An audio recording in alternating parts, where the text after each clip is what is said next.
잘 지내던 이 거래처에서 갑자기 계산서를 내밀었다.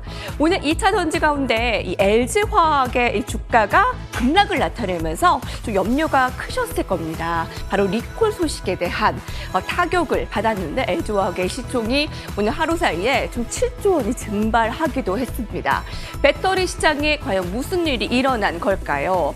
GM, 미국의 제너럴 모터스가 LG 에너지 솔루션 배터리가 탑재된 순수 전기차 볼트 EV에 리콜을 결정했습니다. LG화학이 그 주가 타격을 그대로 받았죠. 장중심 2%의 급락을 나타내기도 했는데 장중에 큰 변동 없이 10% 이상 급락으로 마감이 됐습니다. 리콜의 이 지속된 현상이 나타난다면 점유율이 하락하고 이 배터리 마진의 둔화 가능성이 대두될 수밖에 없습니다. 이 리콜 어느 정도로 더 지속이 될지 이 부분이 관건이 될 것으로 보입니다.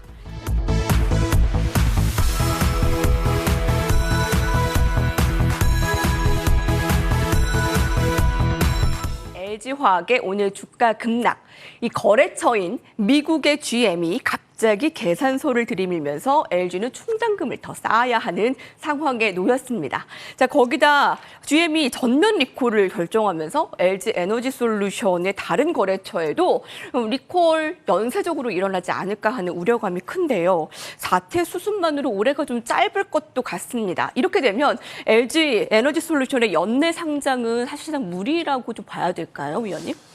네, 사실은 저희가 이런 일회성 어떻게 보면 저희가 물론 이제 이게 작은 문제는 아니지만 저희 일회성 부분으로 인해서 어떤 기업의 저희가 말 그대로 진행 절차라든지 이런 부분들에 대해서 이게 큰 변수가 될 수는 없다고 사실 저는 지금은 판단되고 있습니다. 근데 물론 이게 진행 저희가 앞으로 좀 해봐야 되는 부분이 분명히 있는 것 같습니다. 아무래도 이제 저희가 이제 LG 에너지 솔루션에 이제 배터리가 탑재된 순수 전기차죠. 볼트 EV 바로 이 부분이 리콜을 결정한 영향 때문에 LG화학이 오늘 또 난데없이 또 유탄을 맞았습니다. 11% 이제 급락 마감을 했는데요.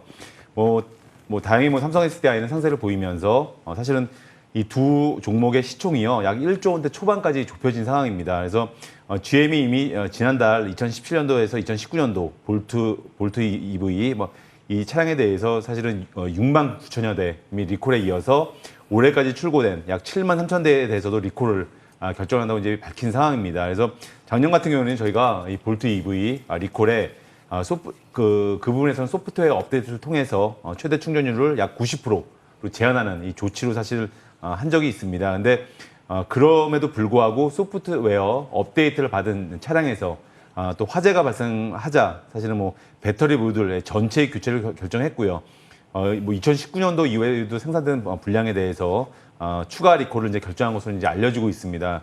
이런 가운데 결국 중요한 게 결국 이제 리콜 비용에 결국 저희가 중요한 게 돈이기 때문에 리콜 비용의 분담 비율이 중요한데요. 앞서서 현대차 코나 EV의 화재로 인한 리콜 때도요 약 1조 300억 이런 비용이 발생이 됐습니다. 근데 이때 약 LG 에너지 솔루션이 약 60%가량 그 금액을 부담하기로 한 것으로 이렇게 좀 추정이 되고 있습니다. 그렇기 때문에 사실은 지금 오늘의 하락, 물론 급락이 나왔습니다. 급락이 나왔고, 코스피 지수도 장중에 낙폭을 거의 사실은 오후장 들어서 갑자기 한 20포인트 이상, 사실 오늘 3,100포인트 안착이 좀 중요했는데요.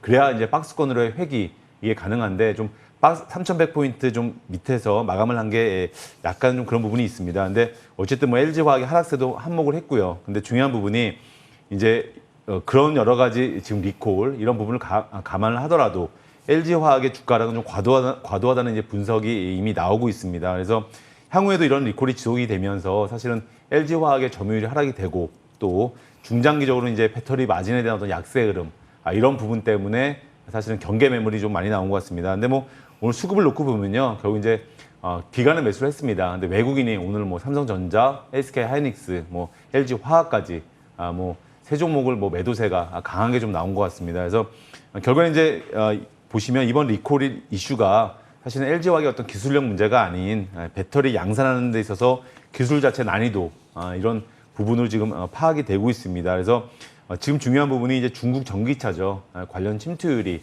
약 16%대로 이제 급증한 상황입니다. 올해. 그래서 빨리 증가하고 있고요.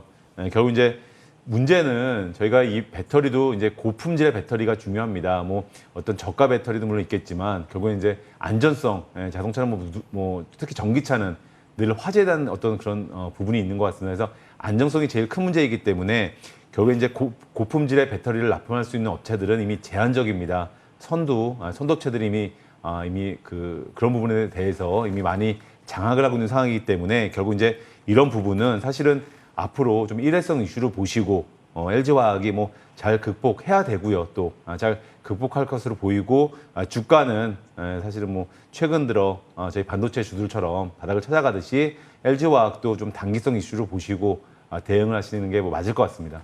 기술력인 문제가 아니라 이번 거는 크게 이게 펀더멘털을 훼손하는 이슈는 아니라는 그럼요. 예, 말씀이신데요. 예. 네, 자 이로써 LG화학의 오늘 이 하락세는 큰 문제는 없어 보입니다. 오늘 2차 전지 다 같이 흔들린 게 아니라 오늘 LG화학 이 특정 이슈로의 이 하락 아마 궁금증 해결되셨을 거라 보고요.